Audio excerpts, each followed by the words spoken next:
एक बार फिर आप सबका स्वागत है। आप देख रहे हैं कहानी कुर्सी की और हम लोग आज बात कर रहे हैं चुनाव की। और चुनाव के इस आखिरी फाइनल ओवर में आप कह लीजिए प्रधानमंत्री नरेंद्र मोदी जबरदस्त प्रचार कर रहे हैं। कांग्रेस पार्टी की तरफ से भी नेता जुटे हुए हैं।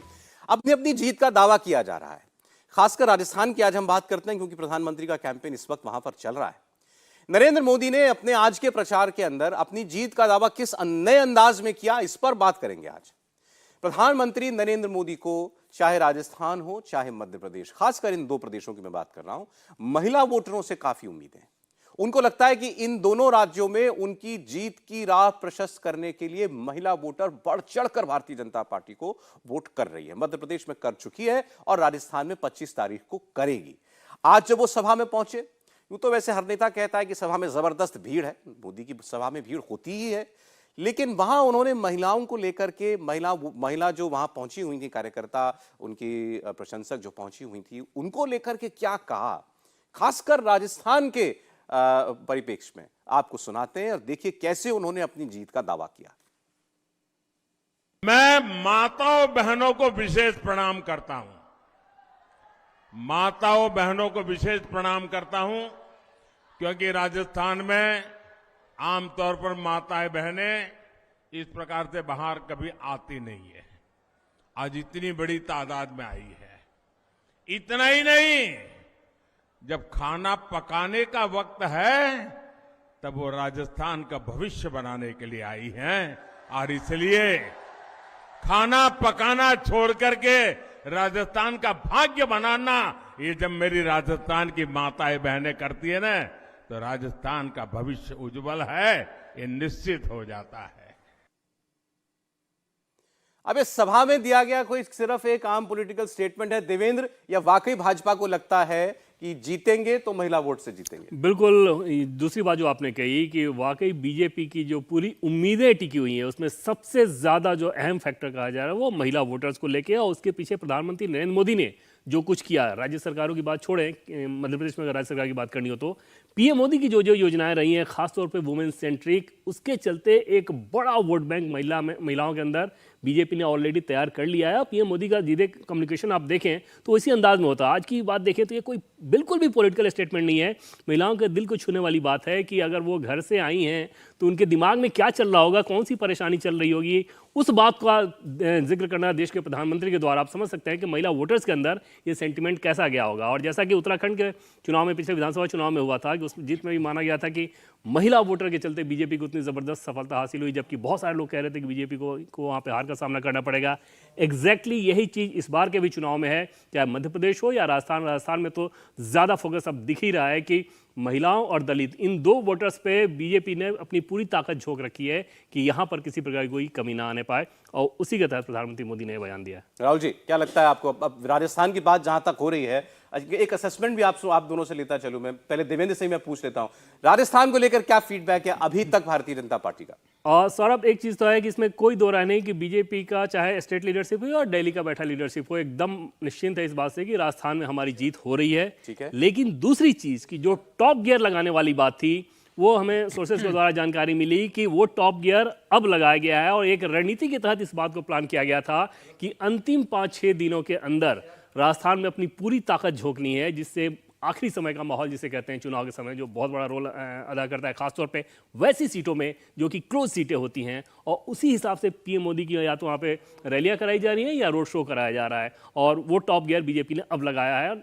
विक्ट्री को लेके पार्टी लीडरशिप एकदम निश्चिंत है राजस्थान में। राहुल जी, महिला वोट, जो बात देवेंद्र कह रहे हैं कि स्लॉग ओवर्स में छक्का मारने की तैयारी है, जीत को लेकर आश्वस्त दिखाई देती है पार्टी, आपको लगता है कि राजस्थान का माहौल कुछ ऐसा ही बना हुआ है? देखिए, राजस्थान की अगर आप सोसाइटी को जानते हो तो महिलाओं को सशक्त करने की बहुत ज़रूरत है। अगर हम क्राइम के आंकड़े भी राजस्थान में देखें तो क्राइम, जो महिलाओं के खिलाफ क्राइम है वो बहुत ज़्यादा राजस्थान में है। और ये बात जो है, चाहे हमें यहाँ पर इतनी सुनाई नहीं देती हो, लेकिन राजस्थान जो लोग जाते हैं वहाँ पर ये बात बहुत ज़्यादा इफेक्ट करती है।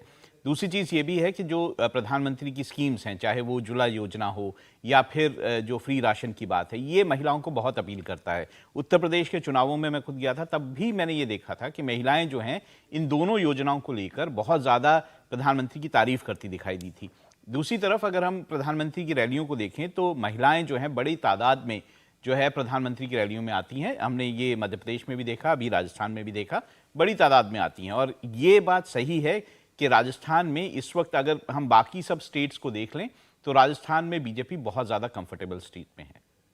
ठीक, समीर जी, क्या असेसमेंट है राजस्थान को लेकर आपका? प्रधानमंत्री ने जो महिला वोट को लेकर जो उम्मीद जताई।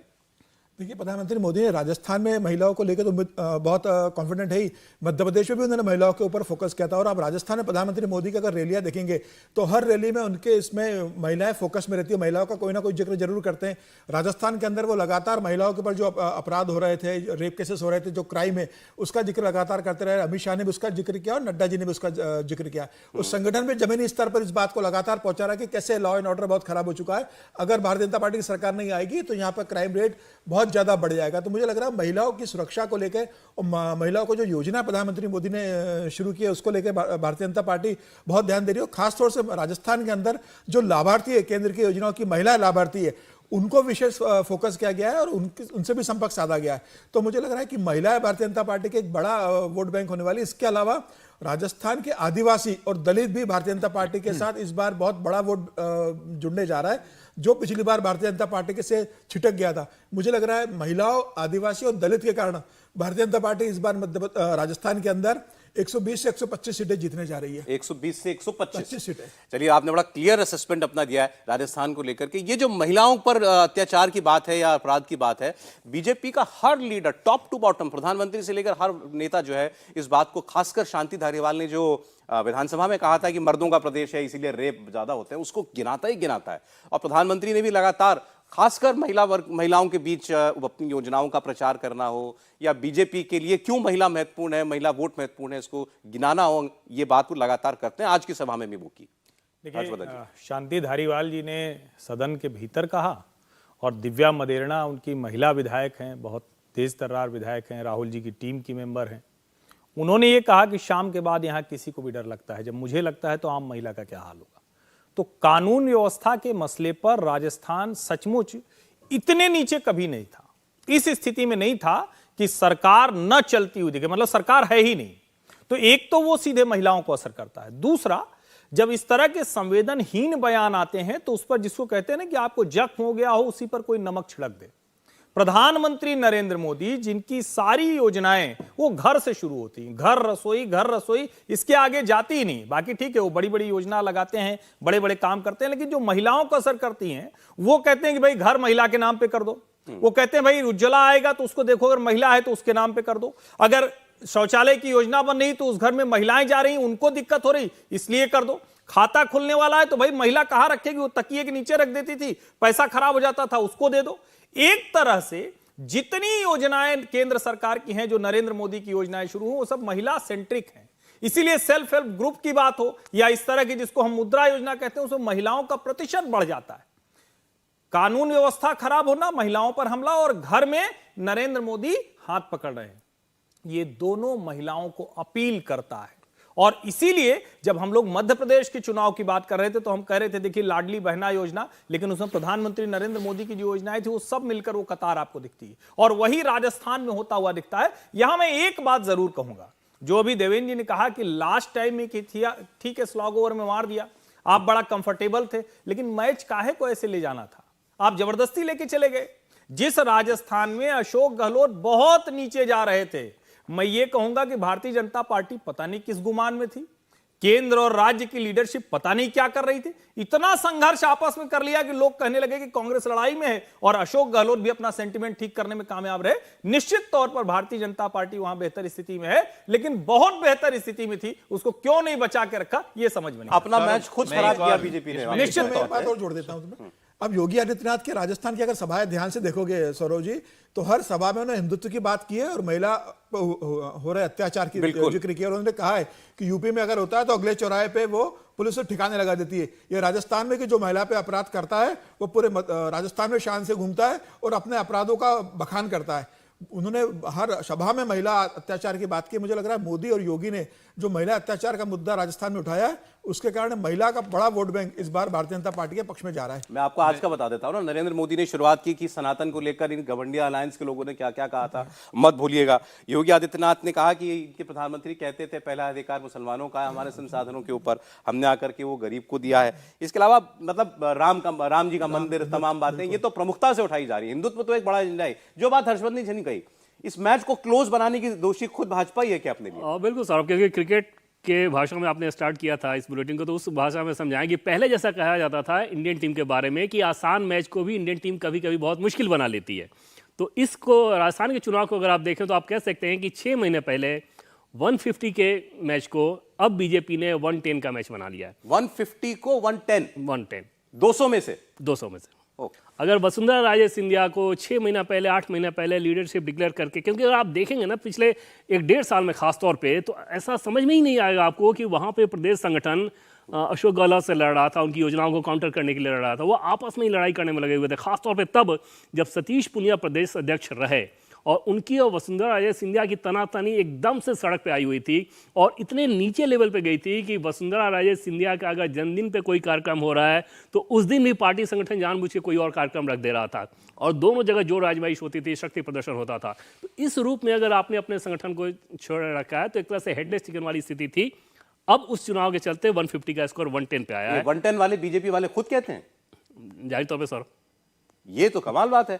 मतलब कि इस चुनाव के अंदर सब कुछ आपके पक्ष में होने के बाद अगर आपको लगता है कि हम 110 के करीब इस वक्त खड़े हुए हैं, जब 4 दिन रह गए वोटिंग के अंदर, तो बहुत जो बातें कह रहे थे लोग बहुत कंफर्टेबल है बीजेपी, तो ऐसा तो नहीं दिखाई दे रहा। देखिए, अगर हम 2018 से पीछे चले जाएं तो एक खास बात आपने देखा होगा कि वसुंधरा राजे सिंधिया ने एक बाकायदा चेंज को लेकर कई जगह पे रैलीज की थी, मतलब एक पूरा कैंपेन किया था, वो पूरे राजस्थान में घूमी थी, उन्होंने एक यात्रा की थी।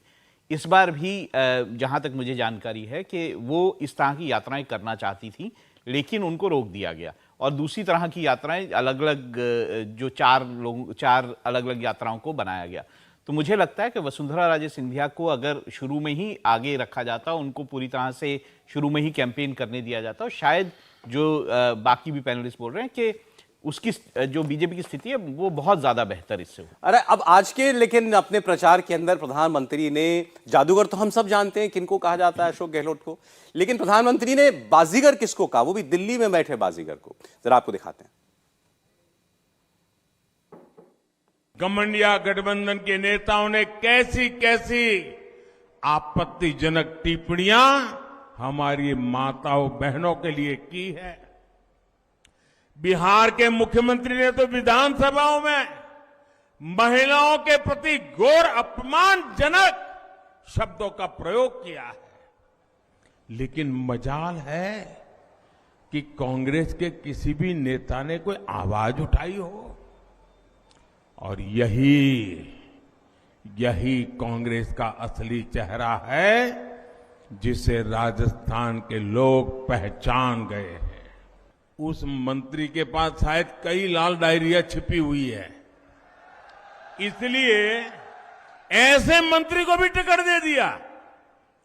इसका मतलब यह हुआ महिलाओं पर अत्याचार और जुल्म करने वालों को कांग्रेस की दिल्ली सरकार भी, कांग्रेस के दिल्ली के कारनामे करने वाले लोग भी, कांग्रेस के दिल्ली में बैठे हुए सारे बाजीगर भी ये जादूगर की हर बात मानने लग गए हैं। शांति धारीवाल का जिक्र कर रहे थे वो कि इनको टिकट मिला है, मतलब जादूगर यानी अशोक गहलोत के पास जाने। ऐसी क्या बात है कि दिल्ली के बाजीगर यानी कि कांग्रेस का आला कमान हर बात मान लेता है इनकी? इनको बहुत सी लाल डायरियां होंगी शांति धारीवाल के पास। नहीं, देखिए, ये तो कई बार कहा जाता है ना, और अक्सर लोग कहते भी हैं कि जहां सरकार होती है तो जो आला कमान होता है वहां से बहुत कुछ चलता है। तो कांग्रेस का तो सब कुछ राजस्थान और छत्तीसगढ़ से ही चलता है, तो इसीलिए उनकी बात भी मानते हैं। लेकिन जो प्रधानमंत्री कह रहे हैं, शांति धारीवाल के संदर्भ में कह रहे हैं, वो ज्यादा एक तरह से कहें कि हिटिंग है। वो सिर्फ इतना भर नहीं कह रहे हैं कि भाई किचन चलता है, फंडिंग आती है। वो कह रहे हैं कि देखिए कुछ ऐसा रहस्य है, कुछ ऐसी राज की बात है जिसकी वजह से, और ये तो भाई खुले में आ गया था कि वर्किंग कमेटी की बैठक में शांति धारीवाल को लेकर अशोक गहलोत और राहुल गांधी के बीच में तकरार हो गई। यहां तक कि ये खबरें ही हैं, कहा गया कि सोनिया गांधी को हस्तक्षेप करना पड़ा।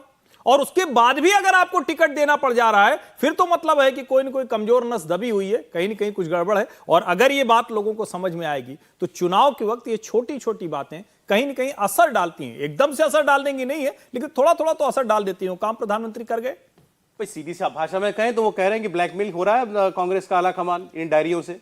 देखिए, शांति धारीवाल को जब पहली सूची में नाम नहीं आया, दूसरी सूची में उसका नाम नहीं आया, शांति धारीवाल ने अशोक गहलोत को बहुत स्पष्ट मैसेज भेज दिया था कि अगर मुझे टिकट नहीं मिलेगा तो मुझसे किसी लिहाज की उम्मीद मत करना आप। ये तय था कि अगर शांति धारीवाल को टिकट नहीं मिलता तो जरूर वो कोई ऐसा बड़ा विस्फोट करते जिससे अशोक गहलोत के लिए बहुत शर्मिंदगी का सबब बनता, कांग्रेस के लिए शर्मिंदगी का सबब बनता और पूरा चुनाव से कांग्रेस बाहर हो जाती। मुझे लग रहा है अशोक गहलोत ने बात बहुत स्पष्ट तरीके से कांग्रेस हाईकमान को बता दिए कि शांति धारीवाल को टिकट देना क्यों जरूरी है, उसे पार्टी के साथ जोड़े रखना क्यों जरूरी है। और उसी के बाद शांति धारीवाल को टिकट देना राहुल गांधी की इच्छा के खिलाफ भी मजबूरी होकर राहुल गांधी को भी तैयार होना पड़ा। मुझे ऐसा लग रहा है कि यह बात बहुत पार्टी के सभी नेता राजस्थान के जानते हैं और प्रधानमंत्री मोदी ने जो कहा है वो बिल्कुल सत्य है कि अगर शांति धारीवाल को टिकट नहीं देते तो ये बात तय थी कि कई राज कांग्रेस के जो 5 साल के हुए हैं और उसके पहले भी कांग्रेस सरकारों के जो राज रहे होंगे वो सारे राज एक करके बाहर आते। अशोक गहलोत लेकिन आपको कभी भी इस चुनाव में कहीं कहीं दबाव में दिखाई दिए हैं क्या? चाहे वो लाल डायरी का जिक्र हो, अब उसके 3-4 पन्ने और आ गए अभी कुछ दिनों पहले, उसमें फिर कहा गया कि उनके अपने बेटे का भी स्टेटमेंट लिखा हुआ है कि ये चुनाव जब तक पापा हैं तब तक कांग्रेस पार्टी नहीं जीत सकती। अब इसका कोई वेरीफाई नहीं कर सकता इन बातों को, कहा गया कि उसमें लिखा है। देखिए, पहली बात तो ये कि अशोक गहलोत जो है राजस्थान की में अपनी राजनीति को पूरी तरह से बैठाने में कामयाब रहे हैं। ये तो आप भी मानेंगे, जिस तरह से उन्होंने वेरियस स्कीम्स चलाई हैं, जिस तरह से उन्होंने काम किया है। देखिए, उनका इतिहास कोई बहुत छोटा नहीं है, बहुत पुराने हैं। पहला अपना चुनाव हारे थे, उसके बाद से लगातार राजनीति में सक्रिय रहे और जिस तरह से उन्होंने कांग्रेस को वहाँ पर आगे बढ़ाया, ये एक देखने वाली बात है। और यही कारण है, देखिए, चुनाव में जब भी हम कैंडिडेट्स की बात करते हैं, किसी भी कैंडिडेट की, धारीवाल की बात करें या किसी भी कैंडिडेट, तो विनेबिलिटी एक बड़ा फैक्टर होता है। और अगर किसी भी पार्टी को लगता है कि एक कैंडिडेट, ऐसे बहुत सारे बीजेपी के भी कैंडिडेट होंगे जिनको शायद पसंद नहीं किया जाता होगा लेकिन उनको टिकट दिया जाता है क्योंकि विनेबिलिटी है, तो ऐसे में अगर कांग्रेस जो है वो कांग्रेस की जो संगठन है वो किसी को टिकट दे रहा है तो वो ये देखता है कि वो चुनाव जीत सकते हैं, नहीं जीत सकते हैं, और उसी आधार पर ज़्यादातर टिकटों का बंटवारा होता है। और अशोक गहलोत जो हैं उन्होंने ये प्रूव किया है कि वो कांग्रेस के लिए चुनाव जीत सकते हैं और ऐसे में ही अशोक गहलोत पर जो है विश्वास जो है जताया जा रहा है। चलिए, अभी हमने अशोक गहलोत की बात की, प्रधानमंत्री के भाषण में क्यों महिलाओं पर इतना फोकस रहता है उसकी हमने चर्चा की, और क्या महिला वोट डिसाइसिव होगा राजस्थान के चुनाव में भी, वो हमने उस पर चर्चा की है। अशोक गहलोत ने आज एक वीडियो जारी किया है। उस वीडियो में वो राजस्थान के करोड़ों मतदाताओं को सीधे संबोधित करते हुए कह रहे हैं कि अपने एक वोट की कीमत जानिए, और फिर वो ये बताते हैं कि मैंने आपके लिए क्या क्या किया, और अगर भाजपा की सरकार आ गई या उनकी सरकार चली गई तो ये सारी स्कीमें बंद हो जाएंगी। अब उसमें अशोक गहलोत का लहजा कैसा है, उनकी भाषा कैसी है, कहीं उसमें कोई डेस्परेशन दिखाई दे रही है क्या, इस पर आगे हम बात करेंगे राजस्थान के चुनाव की।